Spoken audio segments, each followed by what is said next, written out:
জয় জগন্নাথ। নমস্কার দর্শক বন্ধুরা। 16ই জুলাই 31শে আষাঢ় বৃহস্পতিবার পবিত্র রথ যাত্রা মহোৎসব। রথের দিন আর যাই খান, ভুলেও এই তিনটি সবজি একেবারেই মুখে তুলবেন না। শাস্ত্রে এর ওপর নিষেধাজ্ঞা রয়েছে।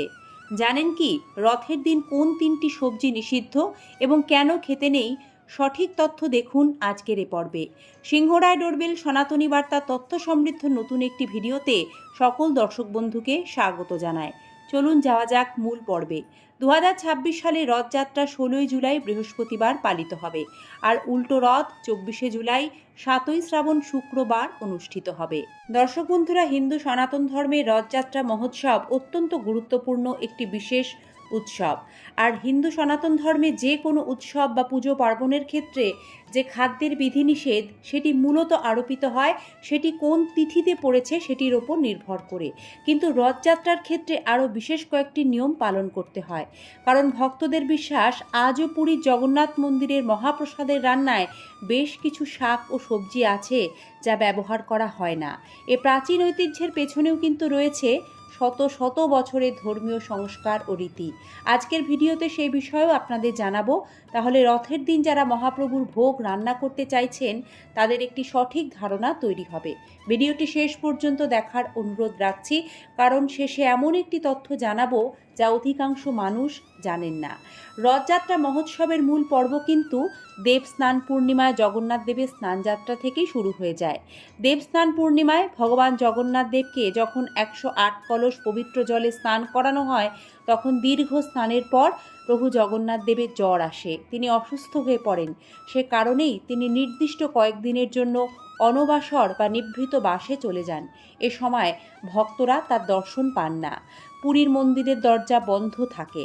আর ঠিক এই সময় স্নানযাত্রা থেকে রথযাত্রা পর্যন্ত প্রভু জগন্নাথ দেবের যখন জ্বর হয়, তখন তাকে আরোগ্য প্রদান করার জন্য, তাকে সুস্থ করে তোলার জন্য চিরাচরিত শাস্ত্রীয় রীতি মেনে প্রভুকে পটলের বালিশ বানিয়ে মাথায় দিয়ে শোয়ানো হয়েছিল।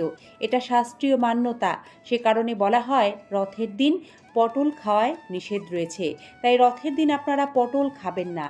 এটি যে শুধু খাদ্যের বিধিনিষেধ তাই নয়, একটু গভীরভাবে যদি চিন্তা করে দেখা যায় তাহলে এটি হলো প্রভু শ্রী জগন্নাথ দেবের প্রতি আমাদের শ্রদ্ধা প্রদর্শনের একটি বিশেষ দিক। দ্বিতীয়, রথযাত্রার বিশেষ দিনে কোনো রকম তেতো খাবার খাবেন না। যেমন ধরুন করলা, নিম, কোনো কষা স্বাদের খাবার এই দিন খেতে নেই। জগন্নাথ দেবের যে বিগ্রহ সেটি কিন্তু নিম কাঠ দিয়েই তৈরি হয়। তাই বলা হয় রথের দিন কোনো রকম তেতো খাবার বা শাকসবজি ভুলেও গ্রহণ না করতে, এতে সম্পর্কেও তিক্ততা আসে। তৃতীয়, কলমি শাক।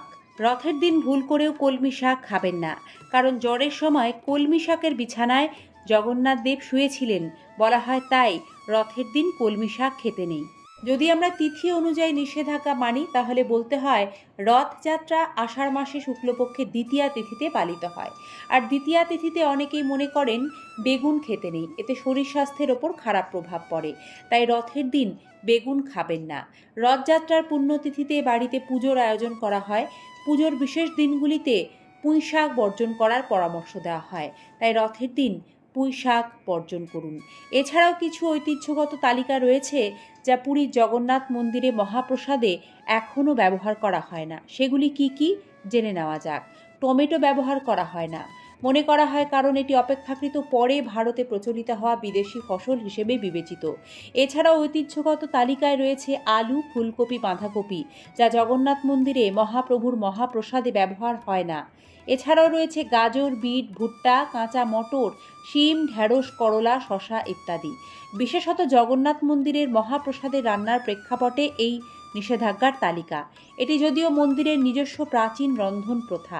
যারা মহাপ্রভুর ভোগ রান্না করবেন রথযাত্রার দিন এই বিষয়গুলি অবশ্যই মাথায় রাখতে হবে। রথযাত্রার মূল শিক্ষাই হলো ভক্তি, শুদ্ধ মন, সৎ আচরণ। তাই রথযাত্রার দিন নিরামিষ, সাত্ত্বিক আহার গ্রহণ, ভগবান জগন্নাথের নাম স্মরণ, মহাপ্রসাদ গ্রহণকে বিশেষ গুরুত্ব দেওয়া হয়। এই সকল নিয়ম মানলে গৃহস্থের কল্যাণ হয় এবং জগন্নাথ দেবের কৃপা বর্ষিত হয়। কমেন্টে সকলে লিখবেন জয় জগন্নাথ। রথযাত্রার প্রধান কাজই হলো রথের দড়ি স্পর্শ করা, রথ টানা হচ্ছে তা দেখা। কারণ শাস্ত্রে বর্ণিত আছে রথে চ বামনং দৃষ্টা পুনর্জন্ম ন বিদ্যতে, অর্থ রথের উপর অধিষ্ঠিত বামন বা শ্রী জগন্নাথ দেবকে দর্শন করলে আর পুনর্জন্ম হয় না, অর্থাৎ ভক্ত জন্ম মৃত্যু চক্র থেকে মুক্তি লাভ করে। জয় জগন্নাথ। শুভ রথ যাত্রা মহোৎসবের আন্তরিক প্রীতি ও শুভেচ্ছা জানিয়ে এই পর্বটি শেষ করছি। এর পরেও কারো কিছু জিজ্ঞাসা থাকলে কমেন্ট বক্সে আপনাদের মূল্যবান প্রশ্ন রাখবেন, আমরা সচেষ্ট থাকব উত্তর দিতে। ভালো থাকবেন। নমস্কার।